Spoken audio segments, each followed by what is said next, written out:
So I've been asked many times by many people, what are you doing with this car in the back? You know, and are you going to restore it? Are you going to sell it? What we have been doing it is using it for the 59 Cadillac Eldorado Baritz. So this is a 59 Fleetwood. It had the most features of any Cadillac on it. It's top of the line. You could get a limousine. It's still the top of the line in terms of a four-door car.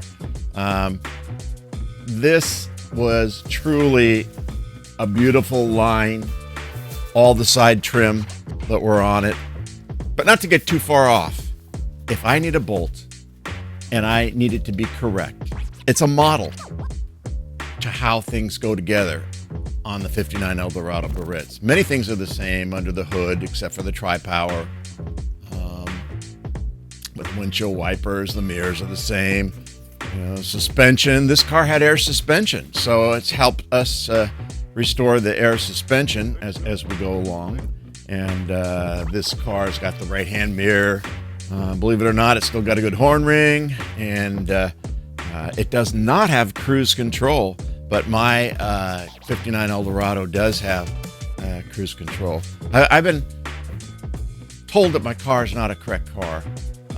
I always believe that when you have a car and the frame number matches the title and you have the plate on the car, I think just because somebody replaces the sheet metal with a coupe and you know, the cowl is from the original car from the 59 Eldorado. There was two cars that made my car, probably a multiple of more. I did the treasure hunt. That was my first episode for Caddy Daddy Presents, and you can see the treasure trove of 59 Cadillac parts that were in there, and that's been Caddy Daddy's specialty for years, 59 parts. So I know when I say that I've got an original 59 Eldorado, I do, and the title matches, like I said, and I don't have the original motor. It didn't come in there. I don't think that matters. I think the guys with the Chevys and the Corvettes, I think that has a great deal to do with the value, and maybe to some collectors, absolute must. You have to have the same motor, but mine does not.